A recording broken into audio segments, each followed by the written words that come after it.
Delhi स्फोटातील car doctor उमर मोहम्मदच चालवत असल्याचं झालं स्पष्ट। उमरच्या आईचे डीएनए मृतदेहाशी जुळले।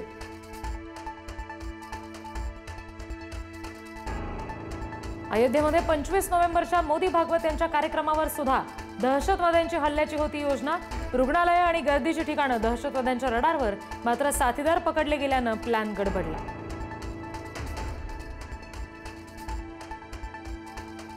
दिल्ली स्फोटाच्या 200 फूट अंतरावर छतावर सापडले मानवी अवयव।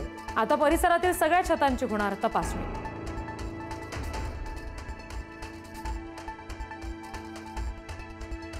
माझा घातपात करण्याचा रचलेला कट चेष्टेचा विषय नाही। मुख्यमंत्र्यांनी या प्रकरणामध्ये गांभीर्यानं लक्ष घालावं, जरांगेंची मागणी। तर धनंजय मुंडेंच्या चौकशीसाठी जरांगे आक्रमक।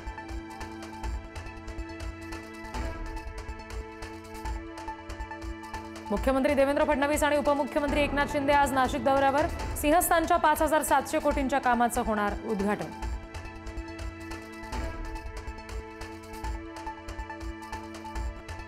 शिंदेंच्या शिवसेनेची मुंबईची रणनीती ठरवण्यासाठी बैठक। आमदार, खासदार, नेते, उपनेते आणि प्रवक्ते उपस्थित राहणार। मुंबईमध्ये 125 जागांचा प्रस्ताव ठेवला जाण्याची शक्यता। माळेगाव, बारामती नगर परिषदांसाठी आज अजित पवार घेत आहेत इच्छुकांच्या मुलाखती। पक्षानं आम्हाला कोल्लं तर आम्ही देखील बोलल्याशिवाय राहणार नाही। पुणे जिल्हाध्यक्ष प्रदीप गारटकरांचा इंदापुरातून गर्भित इशारा। आगामी निवडणुकीच्या पार्श्वभूमीवर भाजपमध्ये 2 मोठे पक्षप्रवेश। तानाजी सावंत यांचे बंधू शिवाजी सावंत तसंच शरद पवारांच्या राष्ट्रवादीचे सुभाष पवार भाजपात जाणार। प्रदेशाध्यक्ष रवींद्र चव्हाणांच्या उपस्थितीत पक्षप्रवेश। स्थानिक स्वराज्य संस्थेसाठी महाविकास आघाडीने सुद्धा फासे टाकले। महाविकास आघाडी राजू शेट्टींसोबत जाण्याची तयारी, तर काही ठिकाणी वंचितला सोबत घेण्याचा प्लॅन। नांदेडमध्ये नगर परिषद आचारसंहिता तपासणीत 21,50,000ची रोकड जप्त। कुंडलवाडी शहरामध्ये रोख रक्कम आणि एक बंदूक असा 28 लाखांचा माल जप्त। कारमध्ये प्रवास करणाऱ्या 4घांचीही चौकशी सुरू। नागपूरमध्ये होणाऱ्या हिवाळी अधिवेशनासाठी रवी भवन मधील बंगले अपुरे। कॅबिनेट मंत्र्यांना बंगल्यांचं वितरण करताना तारेवरची कसरत करावी लागणार। बंगले कमी आणि मंत्र्यांची संख्या जास्त।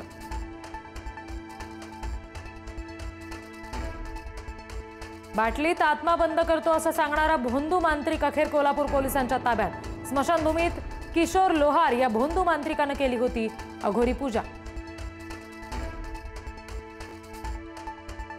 पुण्यात कल्याणनगर महामार्गावर ओतूरमध्ये बिबट्याची दहशत। रस्त्याच्या कडेला दबा धरून बसलेल्या बिबट्याची दुचाकीवर झडप।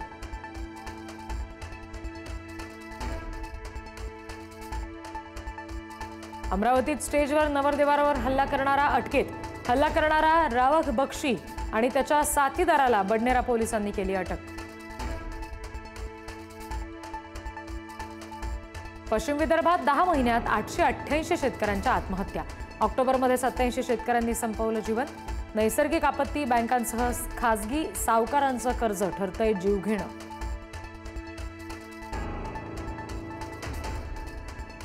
मुंब्रा लोकल अपघात प्रकरणामध्ये दोषी अभियंत्यांच्या अटकपूर्व जामिनावर आज निर्णयाची शक्यता। अपघातात रेल्वेच्या 2 रेल्वे इंजिनियर्सना ठरवलं दोषी। काय निर्णय लागणार याकडे लक्ष।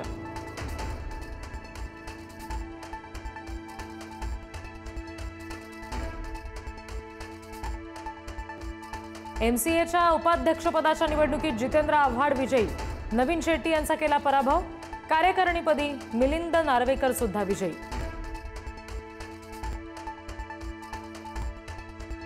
कंगना रनौत यांच्यावर देशद्रोहाचा खटला चालणार। कंगनावर शेतकऱ्यांचा अपमान केल्याचाही खटला दाखल केला जाणार। विशेष न्यायालयाचा कंगना रनौतला दणका।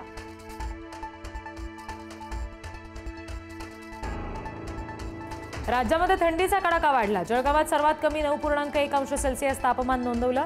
राज्यातील अनेक जिल्ह्यांना हुडहुडी।